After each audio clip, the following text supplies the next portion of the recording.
Guys, I am pissed off. That race at Kansas sucked. This next-gen car is a pile of shit. I just finished Season 2 of NASCAR's Walmart version of Drive to Survive, and it's all about Daniel Suarez's delusional wife. It was terrible. And as soon as I'm done recording this video, I have to make the 18-hour drive to New York. But I've been told recently that I need to start looking at the bright side of things. So here's the bright side. We're headed to North Wilkesboro for the All-Star Race, a track that is well known for some of the most boring races that we have all year. But at least the race is on my birthday, and there's still paint schemes to review. Let's go. Starting us off with Ross Chastain and his car that was decided by fan votes. If you guys have been living under a rock, Busch Light let us pick what Ross Chastain's car was going to look like. They gave us options for the hood, the side of the car, the rear of the car, and the top. And all I gotta say is I'm not quite sure how you guys landed on this. I think we can all agree that some of the worst paint schemes in all of NASCAR are the Kroger schemes when they have a white hood that doesn't match the rest of the car. Then you guys go and pick this? How in the hell does the orange come into play with the rest of this motor vehicle? The only reason this car is not a complete abomination is because it's Busch Light and it's hard for them to miss. 9. I gotta admit, I might have been wrong about Austin Syndrome. This is what, his 3rd or 4th year in the Cup Series? And he's really starting to get it. If the playoffs started right now, he'd be a 6th seed. It may be time I put respect on his name. But not this paint scheme. It sucks. 3. Listen guys, I fully support our U.S. service members. But Memorial Day is next week.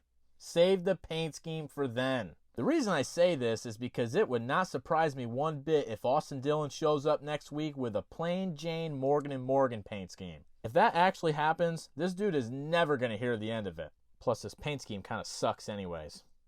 2. There was a lot of people shocked to find out, including some of my best friends, that I had no idea what Rural King was. I've still yet to see one in my entire life, but I hear they have free popcorn? 8. Listen, I'm all about the glaze for the greatest driver on the entire planet. But could we make these races a little more fucking exciting? Don't you ever get tired of leading every single lap? Glaze on. 10. The Fox broadcast team still hasn't realized that Brad Keselowski blew a tire and hit the wall at 180 miles an hour. You would think Brad Keselowski would want to get far away from the purple and gold paint scheme. Because clearly running a throwback to Kobe Bryant's helicopter crash last week didn't work out too well. Yet here we are again. Watch out turn 1. Brad Keselowski is coming. 6. Speaking of throwbacks, it is pretty cool that Spire's throwing it back to Kyle Larson from 2021. 8. Kyle Busch made Joe Gibbs look like a complete asshole this week when he told the entire world on Denny Hamlin's podcast that he is the only reason we didn't see Kyle Busch try to do the double. Kyle had it all lined up to run the Indy 500 with M&M's sponsorship, which would have been badass, and Joe said no. There should be charges pressed on Joe Gibbs for that, and there should be charges pressed on Richard Childress Racing for putting Kyle Busch in such an awful-looking race car. Hey, Kyle, try not to get your teeth knocked out this weekend. 1. Hey, Chase Elliott fans. What happened? For the slightest second, it looked like the Golden Boy might actually be able to win a race again. And then he didn't. What a beautiful thing. Also, Chase, thank you so much for helping to promote NASCAR, like you always do, by not being in the Netflix show again. I'm so glad we continue to reward this clown with the most popular driver award every single year. 5. Do we think Ty Dillon actually uses Grizzly nicotine pouches? Because he just does not seem like that guy. 8. Congratulations to me for live betting on Denny Hamlin about 35 seconds before they said, oh, hey, by the way, Denny Hamlin has clutch issues. And then 3 minutes after that, he was in the garage. That was a good waste of $15. Thanks, Denny. 9. Do you think Gianna is telling Ryan to not be Ryan fucking Blaney right now? Like, the last 2 weeks he's finished 3rd. Do you think before the race she said go be Ryan frickin' Blaney? Is that what we're missing here? We need to get to the bottom of this, Ryan. And build that damn pool. 9. For the first time since the Clash, the number 15 is back. Honestly, I think if I was Rick Ware, I would have just told my son Cody, hey, why don't you stay home this weekend? Instead, he gets to see his second car run dead last in the All-Star Open. That sounds like fun. 7. If you missed it, AJ Allmendinger had a complete mental breakdown after his car blew up at Kansas. He kind of sounded like the Tourette's guy before he slammed his head into that chandelier. Respect. 5. Mr. Busher.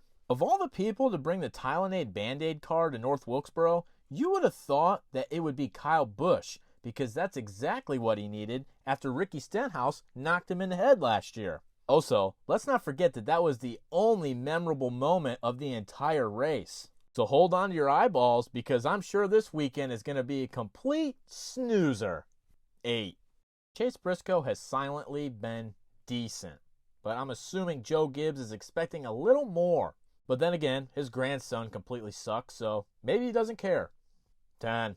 Does the Mobile One paint scheme always look good? Pretty much. Did this look better last year with the black number? Absolutely. 9. Joshy! I think the Joshy curse has officially been lifted. He was able to finish 6th at Kansas. Everyone's telling me that this is a badass throwback to Michael Waltrip's All-Star win, but just like in 1996, it's just a red car. 8.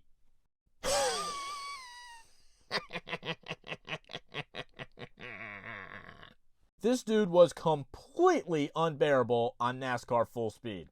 He says there's no such thing as luck. Coming from the luckiest driver in all of NASCAR. Joey, you have 3 championships and they're all Mickey Mouse. What are you talking about? You have an actual horseshoe shoved up your ass. Please, shut up. 6. Just when I start to think that 2311 lost all paint scheme creativity, they come out with this absolute masterpiece. I imagine this car is exactly what my blood looks like flowing through my veins right now, specifically in my pee. 10.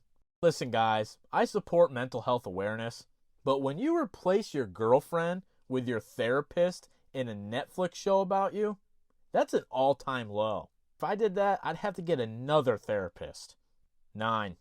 I have not the slightest idea what overplay is, but I absolutely do not want to play the game because what is this? The purple on this car looks like a 3-year-old mixed pink and black crayons. Not good at all. 0. Riley Herbst still exists. 6. I didn't see this car referred to as the sex machine this week, but honestly, it's the best looking car he's ran since Bristol. So maybe this car is more like a pocket put. 8. Cole Custer's off to a really hot start this year. He's 34th in points above only Shane Van Gisbergen. Holy shit, he sucks. And Cody Ware. At least his cars look good. 10. I have to formally apologize to John Hunter Nemechek and all his fans. Oh wait, there are none. Because John's been running really good this year. I like to imagine in my deranged mind that John just sits at home watching that interview we did together over and over and over again. And then he's like, fuck yeah, I'm going to show that guy. I'm going to go out and get back-to-back top 10s. Good for you, John. But hey, did anyone tell you that Family Dollar's going out of business? 3. And the whole Eric and John switching between Family Dollar and Dollar Tree, I don't like it. Eric Jones is Family Dollar. Nemechek is Dollar Tree. Leave it. 3. I told myself all week long Tyler Reddick was going to win the race at Kansas. Good thing I didn't listen. 8. Don't look now, but Ricky Stenhouse Jr. currently holds the final playoff spot. I know. It blew me away too. Just like Ricky blew Kyle Busch away at this race last year. 9. Li. I think Alex needed an Li on Sunday. That guy was pissed. Said he woke up with a sore neck. Buddy, I can understand that. My neck's been hurting all day. The difference is I had to wake up and go to work this morning. Alex probably woke up late, got up at 11 to go out to pay his lawn guy. Love you though, buddy. 8.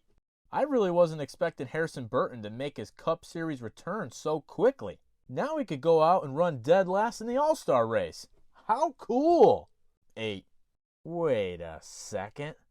I thought I already saw this car. Good thing Tyler Reddick's spotter isn't going to have to worry about any confusion because Ty Gibbs probably won't make the race anyway. Ty is coming up on his 100th career start next week at the 600.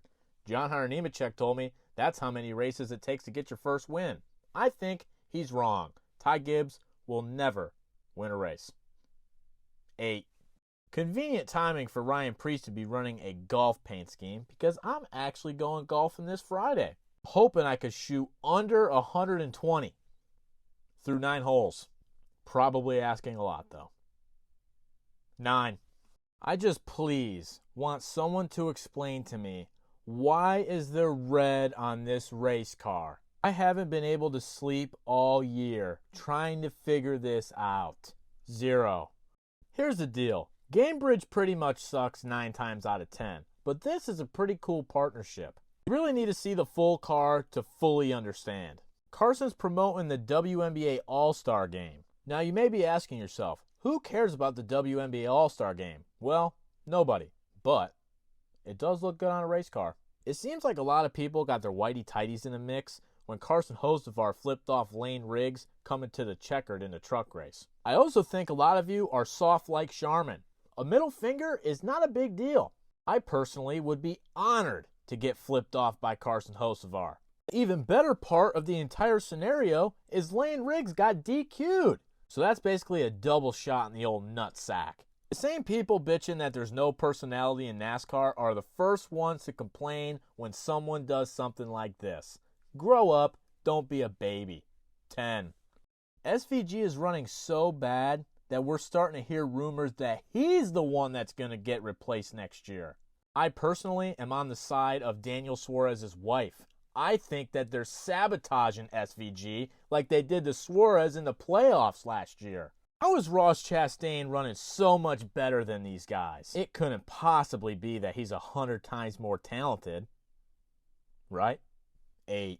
Crocodile. I do not support domestic violence, but I feel it was warranted for Daniel Suarez after the amount of bullshit his wife spewed on Netflix. I think I would have had to step in and say, hey, honey, why don't you shut the fuck up, please? Trackhouse is my employer. Maybe not throw them under the bus to millions of people. Thank you. It just dawned on me. Daniel Suarez is brother-in-laws with Max Verstappen. That's crazy.